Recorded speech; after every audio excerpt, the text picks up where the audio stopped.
वाढत्या वाहतूक कोंडीवर उतारा म्हणून मुंबईत आता जल मेट्रोचा प्रस्ताव समोर आला। त्यासाठी प्रकल्पाचा सविस्तर अहवाल तयार करण्यासाठी कोची मेट्रो रेल लिमिटेड यांची सल्लागार म्हणून नियुक्ती करण्यात आली।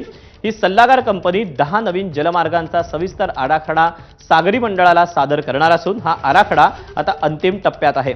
ऑगस्ट 2025 मध्ये सादर करण्यात आलेल्या अहवालात 21 ठिकाणांची निवड करण्यात आलेली असून 10 नवीन जलमार्ग प्रस्तावित आहेत। मुंबईसह नवी मुंबई, ठाणे, कल्याण, वसई आणि मीरा भाईंदर परिसरातील जलमार्गांचा वापर करून प्रवासी जलवाहतूक सुरू करण्याचा आराखडा आहे।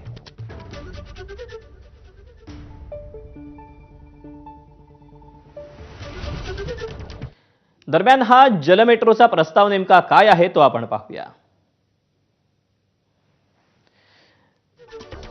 ऑगस्ट 2025 मधील अहवालामध्ये 21 ठिकाणांची यासाठी निवड करण्यात आलेली होती आणि 10 नव्या जलमार्गांचा प्रस्ताव या अहवालाच्या माध्यमातून देण्यात आलेला होता।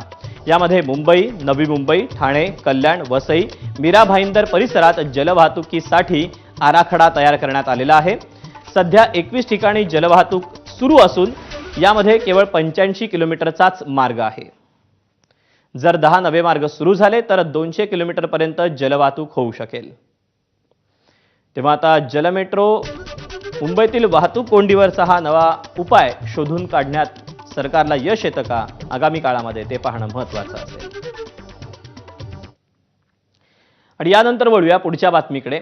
रविवार निमित्त म्हणजे उद्या मुंबईच्या मध्य आणि हार्बर मार्गावर मेगा ब्लॉक घेण्यात येणार आहे। मध्य रेल्वेवर माटुंगा ते मुलुंड दरम्यान सकाळी 11 ते दुपारी 3:45 पर्यंत जलद मार्गावर मेगा ब्लॉक घेण्यात येणार आहे। तर हार्बर मार्गावर कुर्ला ते वाशीच्या दरम्यान सकाळी 11 ते दुपारी 4 पर्यंत मेगा ब्लॉक असेल। ब्लॉकच्या दरम्यान हार्बर मार्गावरची सेवा बंद राहील। ब्लॉक काळात हार्बर मार्गावरील प्रवाशांना ठाणे, वाशी किंवा नेरूळ स्थानकांच्या दरम्यान सकाळी 10 ते संध्याकाळी 6 पर्यंत प्रवास करण्याची परवानगी अर्थात मुभा देण्यात आलेली आहे।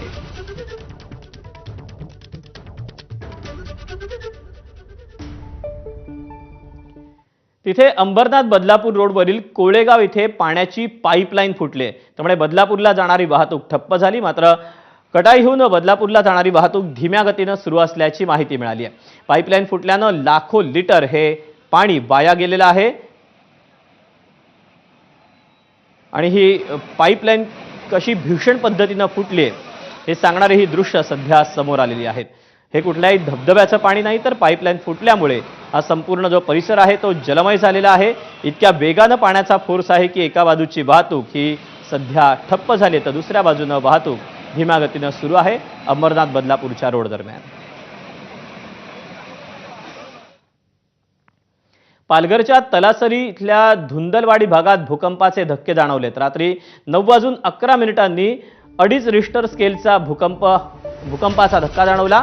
गेले अनेक महिने या भागामध्ये भूकंपाचे धक्के हे जाणवत होते, मात्र पुन्हा एकदा धक्के जाणवल्यानं नागरिकांमध्ये सध्या भीतीचं वातावरण निर्माण झालंय।